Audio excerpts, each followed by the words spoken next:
South ఇండియాలోనే biggest sorry store మన Varahi silks మన విజయవాడ ఎంజీ రోడ్ లో డిసెంబర్ 4వ తారీఖున ఘన ప్రారంభం. నమస్కారం, వెల్కమ్ టు ఐ డ్రీమ్. నేను మీ సంగీత. హైదరాబాద్కు చెందిన దశరథ్ నేత లక్ష్మీబాయి వీరిద్దరు కూడా భార్యాభర్తలు. రీసెంట్గా నాంపల్లి కోర్టు వీరిద్దరికి 7 ఏళ్ల పాటు జైలు శిక్షను విధించడం జరిగింది. ఎందుకోసమంటే వారిద్దరూ కూడా ఫేక్ డాక్యుమెంట్స్ని క్రియేట్ చేసి ఒక బ్యాంకులో వాటిని తాకట్టు పెట్టి మరి హౌసింగ్ లోన్ అనేది తీసుకోవడం జరిగింది. తీసుకున్న తర్వాత వాళ్ళకు కావాల్సినంత హౌసింగ్ లోన్లో ఎన్నో ఒక 50 లక్షలు 60 లక్షలు అలా తీసుకున్నారు. తీసుకున్న తర్వాత అలా కంటిన్యూ అవుతున్న సమయంలో ఎప్పుడు ఇది బయటపడింది అని అంటే, ఆడిటింగ్ జరుగుతూ ఉంటుంది కదా, ప్రతి ఒక్క ఆర్గనైజేషన్లో కంపల్సరీగా ఆడిటింగ్ మార్చి నెలలో అలా ఉంటుంది. ఆ సమయంలో అధికారులు వచ్చినప్పుడు ఆడిటింగ్ చేస్తున్న టైంలో ఈ డాక్యుమెంట్స్ చూడడం జరిగింది. ఇవి అంత రియాలిటీగా లేవు, అసలు ఈ డాక్యుమెంట్స్ ఏంటి అని చెప్పేసి వారు మొత్తం పరిశీలించారు. దాంతోపాటు ఈ డాక్యుమెంట్స్కి ఇంత పేమెంట్ కూడా ఎందుకు చేయాల్సినంత అవసరం వచ్చింది అని చెప్పేసి ఇవన్నీ కూడా పూర్తి స్థాయిలో వాళ్ళు దర్యాప్తు చేసి దీని మీద కొంచెం సస్పెక్టెడ్గా ఉంది అని చెప్పేసి అన్న నేపథ్యంలో వారు ఏం చేశారు అంటే పోలీసులకు ఇన్ఫర్మేషన్ ఇచ్చారు.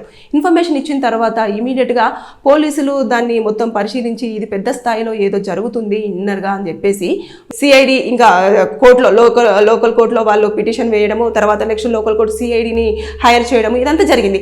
అయితే సిఐడి అధికారులు అక్కడికి వచ్చిన తర్వాత బ్యాంకులో మొత్తం అంతా చెక్ చేసిన తర్వాత వారు స్వాధీనము ఎంత చేసుకున్నారు అంటే దాదాపుగా fake sale deed, fake GPA documents, అదేవిధంగా ఫేక్ అగ్రిమెంట్ కాపీస్, ఇలాంటివన్నీ కూడా ఒక 60 వరకు ఫేక్ డాక్యుమెంట్స్ అన్నీ కూడా వారు స్వాధీనం చేసుకున్నారు.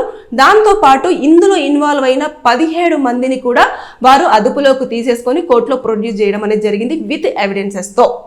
అయితే చేసిన వెంటనే ఇదంతా పరిశీలించిన తర్వాత ఇక్కడ నిజంగానే జరుగుతుంది, ఇలాంటివన్నీ చోటు చేసుకుంటున్నాయి అని చెప్పేసి మొత్తము పూర్తి స్థాయిలో ఒక నివేదికను సమర్పించి అంత చేసిన తర్వాత వారికి ఇప్పుడు 7 ఏళ్ల పాటు జైలు శిక్షను విధిస్తూ రీసెంట్గా నాంపల్లి కోర్టు తీర్పును వెలువచ్చింది.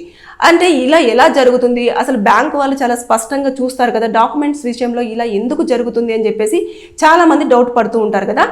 ఏం జరుగుతుంది అంటే, సపోజ్ ఒక పర్సన్కి ఒక అమౌంట్ ఒక 10 lakhs అనేది అతనికి ఒక లోన్ అవసరం ఉంది. లోన్ అవసరం ఉన్నప్పుడు అతను ఏం చేస్తాడు అని అంటే, నీకు నేను లోన్ ఇప్పిస్తాను, ఏ విధంగానైనా సరే నువ్వు ఒక డాక్యుమెంట్స్ ఏదైనా ఉంటే తీసుకొని రండి, అది ఏం పర్వాలేదు, ఇక్కడికి వెళ్ళి ఇతన్ని కలవండి అని చెప్పేసి వాళ్ళే సజెషన్ చేస్తారు. ఇంకా చేసిన తర్వాత వాళ్ళు ఒక డాక్యుమెంట్ కాపీని ఇస్తారు. ఇచ్చిన తర్వాత ఇప్పుడు ఈ బ్యాంకులో ఉన్న పర్సన్ ఎవరైతే లోన్ ఇప్పిస్తారో ఆ లోన్ ఇప్పించే పర్సన్, అదేవిధంగా బ్యాంక్ మేనేజర్కు, వీళ్ళిద్దరికి కూడా లోన్ను శాంక్షన్ చేసిన తర్వాత ఒక పర్సంటేజ్ అనేది ఫిక్స్ చేసుకుంటారు. ఇప్పుడు అతను 10 లక్షల కోసం వస్తున్నాడు అనుకోండి, 12 లక్షలు శాంక్షన్ చేస్తారు. చేసిన తర్వాత ముందే చెప్తారు అతనికి, మేము ఈ 10 లక్షల వరకు ఇప్పిస్తాము, ఇంత అయితే రాదు, కానీ ఇంతవరకు మేము ట్రై చేస్తాము, కాకపోతే ఒక 2 lakhs వరకు ఎక్స్ట్రా పడుతుంది, మనం వాళ్ళకి ఇవ్వాల్సి ఉంటుంది అని చెప్పి ఏం చేస్తారంటే చెరొక్క 1 లక్ష తీసుకోవడం అనేది జరుగుతుంది. జరిగిన తర్వాత వాళ్ళు ఫేక్ డాక్యుమెంట్స్ ఇచ్చారా లేకపోతే ఒరిజినల్ డాక్యుమెంట్స్ ఇచ్చారా, అసలు ఎలాంటిది జరుగుతుంది ఏంటి అనేది ఏమీ లేకుండా వారికి వస్తున్న పర్సంటేజ్ మీద మాత్రమే వాళ్ళు ఇంట్రెస్ట్ చూపిస్తారు. తర్వాత వీళ్ళు లోన్ క్లియర్గా కడుతున్నారు అంటే ఓకే, కట్టట్లేదంటే ఇప్పుడు వాళ్ళకు వేధింపులు స్టార్ట్ అయ్యి ఇంకా వాళ్ళని చాలా రకాలుగా ఇబ్బంది పెట్టడం కానివ్వండి, అలాంటివి చోటు చేసుకుంటాయి. కానీ ఇవన్నీ కూడా చాలా వరకు మెయిన్ బ్యాంక్స్లలో ఇలాంటివి చోటు చేసుకోవట్లేదు. చాలా కొన్ని బ్యాంక్స్లలో మాత్రమే, నేను అందరి ఎంప్లాయీస్ గురించి కూడా నేను చెప్పట్లేదు, కొంతమంది ఇలా చేసి మరి లోన్స్ అనేది ఇప్పించడం జరుగుతుంది. అందుకోసం అని చెప్పేసి ఇప్పుడు రీసెంట్గా సిఐడి వాళ్ళు ఇన్వాల్వ్ అయిన తర్వాత ఫేక్గా 60 డాక్యుమెంట్స్, అంటే ఎంతమందికి లోన్ ఇచ్చారు వాళ్ళు ఫేక్ డాక్యుమెంట్స్ పెట్టేసుకొని.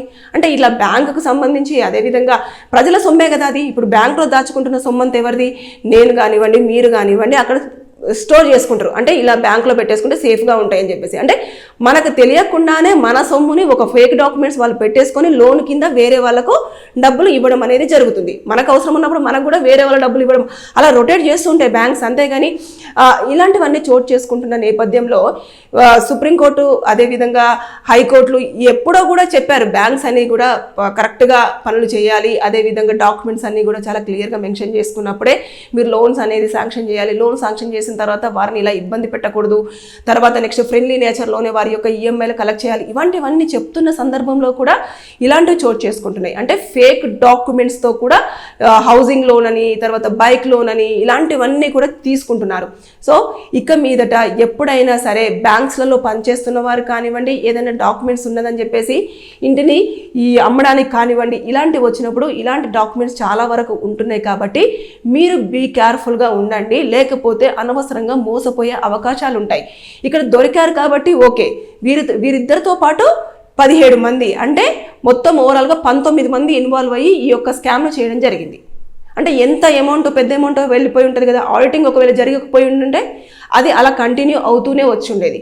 ఆడిటింగ్ జరిగింది కాబట్టి ఆడిటింగ్లో కంపల్సరీగా ఎంతమంది ఎంప్లాయీస్ ఉన్నారు, ఎవరెవరు ఏం వర్క్ చేస్తున్నారు, ఎంత రెవెన్యూ వస్తుంది, ఎవరెవరికి ఎంతెంత శాలరీస్ ఉంటాయి, ఎవరికి ఎన్ని లోన్స్ ఇచ్చారు, ఇవి ప్రతి ఒక్కటి కూడా వాళ్ళు రూపాయితో సహా ప్రతిదీ ఆడిటింగ్లో చెప్పాల్సిందే.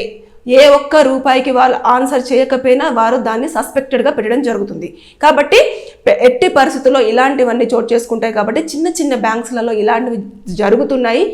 మీరు గనక మీకు అత్యవసరం ఉంది, లోన్ తీసుకోవాలి, ఎలా అయినా పర్వాలేదు లోన్ ఇస్తారు కదా అని చెప్పేసి ఇంకా మాత్రం ఎట్టి పరిస్థితుల్లో మీరు గనక వెళ్ళి బ్యాంక్స్లలో తీసుకుంటే వారు పర్సెంటేజ్ తీసుకుంటారు, తర్వాత మీరు ఇబ్బందుల్లో పడతారు. కాబట్టి జాగ్రత్తగా ఉండండి. ఇలాంటి మోసాలు జరుగుతున్నాయి కాబట్టి బ్యాంకు వారినే మోసం చేశారు అంటే, ఒకవేళ ఇల్లు అమ్మే వాళ్ళు కానివ్వండి, చెప్తున్నాను కదా, సేల్ డీడ్ కానివ్వండి, రిజిస్ట్రేషన్ డాక్యుమెంట్స్ కానివ్వండి, జీపీఏ డాక్యుమెంట్స్ కానివ్వండి, ఇలాంటివన్నీ ఫేక్ 60 వరకు దొరికినాయి. అంటే జస్ట్ వాళ్ళు ఎంక్వైరీ చేస్తే 60 దొరికినాయి. ఇంకా వాళ్ళు ముందు గతంలో ఏమేం చేశారు, 7 ఏళ్ల జైలు శిక్ష విధించారు కోర్టు అని అంటే నాట్ ఏ జోక్. అంటే వాళ్ళు ఎంత క్రైమ్లో ఇన్వాల్వ్ అయి ఉంటే 7 ఏళ్ల పాటు జైలు శిక్ష పడి ఉంటుంది.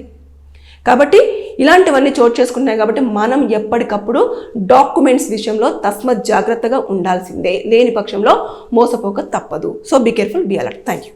And for more videos, Please subscribe to iDream. Please subscribe to iDream. Please subscribe iDream. And please subscribe to iDream. For more videos, subscribe to iDream. please like, share and subscribe to the channel. Congratulations, iDream. Subscribe to iDream. Subscribe to iDream. So subscribe to iDream Media. iDream team andarki huge congratulations. Please subscribe iDream Media. Please subscribe to iDream. Subscribe iDream. Please subscribe to iDream. iDream అంటే నా కళల ఛానల్ను subscribe చేసుకున్న నోరు తిరుగుతలేదు, మీరైతే గంట గుర్తు కొట్టండి. For more such videos, please subscribe to iDream. Subscribe to iDream. Please subscribe to iDream. Please subscribe iDream Media. Please do subscribe to iDream. Please subscribe to iDream Media. For best entertainment and information, please subscribe iDream. And don't forget to subscribe to iDream.